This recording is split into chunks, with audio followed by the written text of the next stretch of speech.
Okay, we're recording. Yes, we are. Okay. Can I start this off? Introduce. So Please. this is National Power Sports is this in Manchester? Concord? Pembroke. Pembroke, New Hampshire. We went here because Heather wanted to sit on some bikes, and this place has tons of bikes, mostly used. I think almost all of them were used, except for the Triumphs. So what I've done here is I've overlaid titles over the bikes so that you all can kind of see what I'm pointing at or what Heather is sitting on. So she didn't sit on this one, even though I want one of these. He really wants the Goodsey. Yeah. So Heather just sat on bikes. She didn't have her boots on though, so she's sitting on things basically flat-footed. So this is the Triumph Tiger 800 1200. Do you have any thoughts? I shouldn't have started with that because it was my favorite of the day and it made the rest of them just not feel as good. Did it ruin the experience for you at all? Well, I don't think that it ruined the experience, but it showed me what you can get in a bike. For $14,000. Well, right. But I don't know. I think I probably should have started with all of the other ones before I jumped on this one. And the 1200 wasn't something you were interested in, but I did notice how low it was to the ground versus the GS when you sat on it. Yes. It just like sits on the ground basically, It which does. is fine because you're not going to go off road with it. No, but I kind of feel like even a big pothole around here might have a problem. It was very low. But watching back this though, I think if you were wearing boots, this would have I would fit have you. flat-footed it, yeah. Yeah. It was really heavy though because it was the 1200. Yeah. And with it being one of the first bikes that I threw my leg over, I was very afraid of dropping it. So what about the Tiger do you like or not like since we have a little extra time with these bikes? I mean, I think it's a really nice design. I like the colors because obviously that matters. I didn't know at the time, but it was hard for me to find bikes where I could actually pretty much touch. So, well, this is a bad example. That's really bad. I've never felt so short. And yet I'm 5'8". I'm really not that short. Anything else about the Triumph before we cut over to the next one? No, I mean, I think that it's a really nice bike, and I'm sure that it handles really well. I mean, I can't test drive any of these, so to me, everything felt really nice, and it seemed like it had lots of the features that, we had talked about me considering in bikes. Yeah. So this is a V-Strom. Is this a 650? I don't can't remember. I just remember it was very tall. I thought this was going to be the smallest, the most applicable one for you, and then you get on it, and then it was one where I could barely touch, I think. I'm pretty sure I had you holding one of the handlebars because, yeah, I was toe tapping. Even with boots, though, you wouldn't be able to flat foot it. No, the boot really only adds an inch. But so back before we go to the next bike, so were you concerned that these bikes would be too powerful for a newbie? Was that kind of with you the whole time? That was my concern about the different sports bikes, but with these, I guess they seem a little bit more approachable, even if that's not the case. Mm-hmm. Well, they're heavier. But by the time that I sat on this bike, I was worried that I wasn't going to find a single bike anywhere that I actually could flat foot or come close to flat footing. Yeah. It was only my second bike, but they were all so tall. Unless they specifically had the low suspension. And I'm sitting here making fun of the cheap buttons, which is what I do in all the bikes in our BMWs. Yes. Sorry. Well, I kind of expected it, I guess. Yeah. I should have left the purse in the car. And this is the Versys 1000, which is obviously, I don't think you said on the set on this one, did you? But this one, because later we looked at the Versys 650 and the Versys 300, and the 650 300 you fit, didn't you? With boots. I think I looked at this one and said this is taller than the other bike. And you didn't or the same height as the NC 700. Okay. I think because they were lined up, I said they're going to be the exact same height. Now you did fit the FZ09, but you also weren't really into it as a design. It reminded me of the kinds of bikes that all of the frat boys used to ride at school.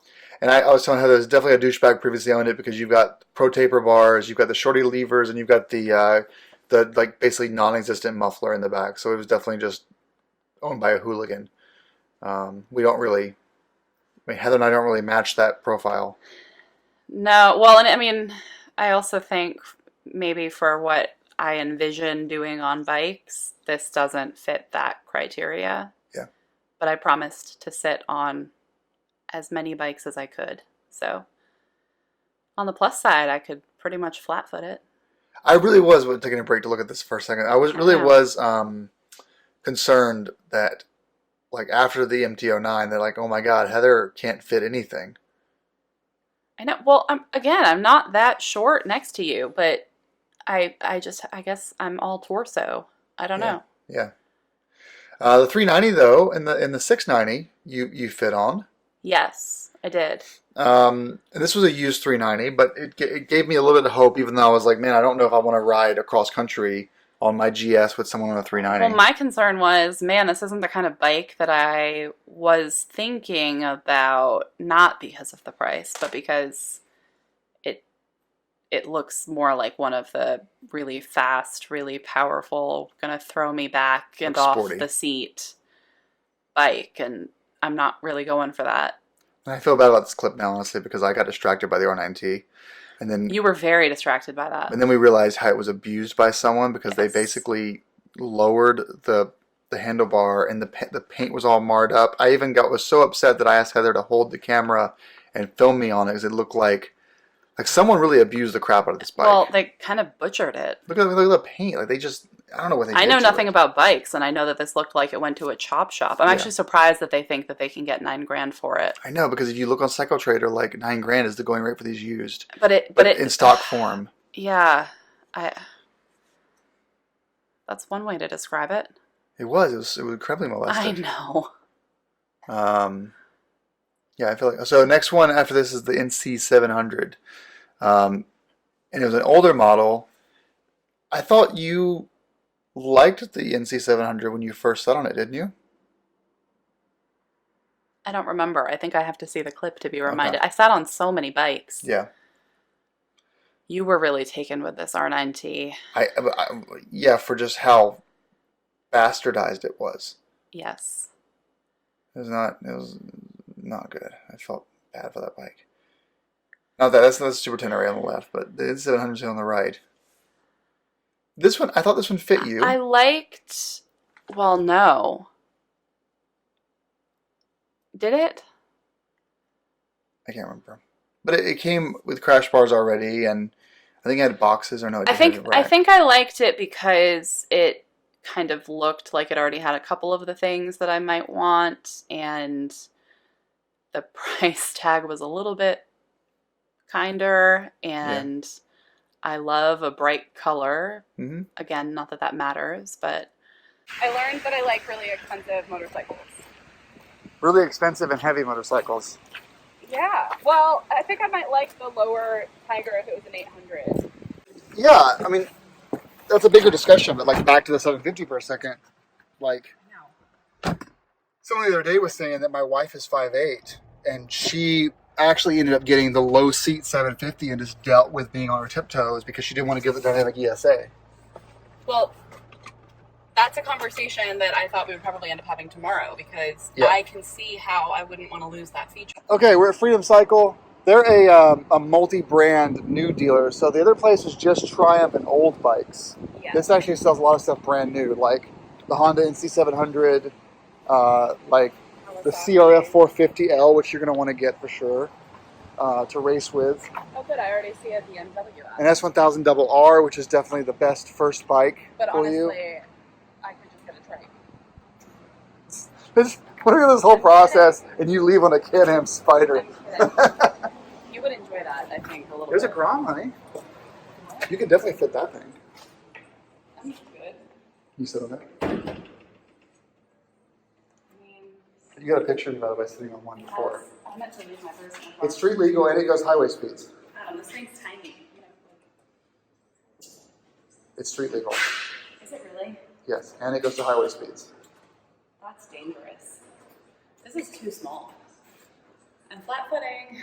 There you go. You're good. That's sold. Thoughts on the Duke 690? I actually really liked that bike until the sales guy kind of talked me out of considering it because he said it was so powerful and so fast and it wouldn't be good for someone who was just starting out.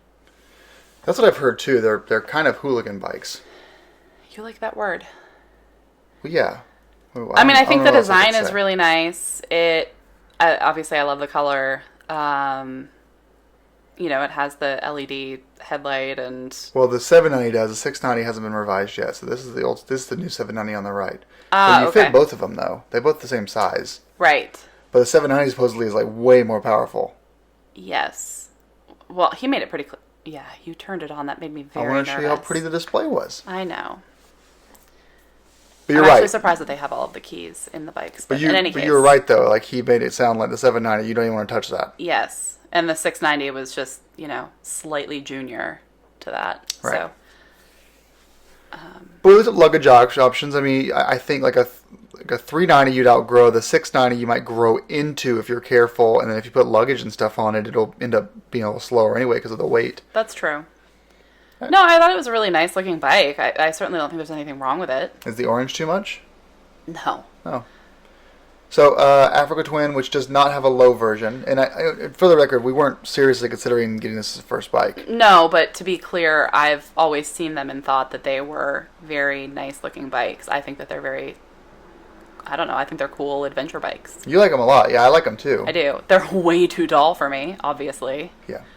Which But should there's a surprise nobody. dual clutch version, which is good. Sure. Sorry, I got distracted by this 250 rally while I was trying to... Yes. I should have been watching your feet. You kept saying that you really wanted the rally. Yeah. I thought the Africa Twin looked great, and if you were a competent rider, like experienced rider, and had like boots, then you'd be what? The NC 750. This is a great bike, Heather. This is the bike from my nightmares in this showroom. Why is that? Because I drop it, Well, you catch it. yeah, I caught it. You're fine. You're about to watch it fall. There we go. It was. I mean, there's been worse. I know. That wasn't Well, that bad. yeah, people have actually fallen, I'm sure. I think it's a very pretty color. It was way too tall, obviously, which is why I couldn't find balance with it. Tippy toes. What's this? This is the Rebel 500. Yes. The guy had you go on this thing after He a Vulcan. really wanted me to sit on that. Did you sit on the sales guy. Vulcan too? I don't remember. Okay. But the Rebel had more I sat neutral... on so many things. There were so many different cruisers that he had me sit on, so I think so. Because the Vulcan had forward pegs. Yes. The Rebel had center pegs. What did you think of the Yes. Rebel? If I was looking for a cruiser or wanted to consider one, it was comfortable. It was, obviously it was very low. Mm-hmm. It felt nice. I think if I'm trying to keep up with you on normal roads at least, Mm-hmm. that might not be the bike for me. Yeah. Because by normal roads, I also mean dirt roads. Yeah. While we look at the Mahindra Jeep over here, anything else you wanted? Like, what were your takeaways of this day of going around? Like, what are you coming away with? Well, it was nice to sit on so many different kinds of bikes back to back because I was sort of able to, even though it was hard to keep some of them straight in my head, it made it easier to compare and contrast in my head.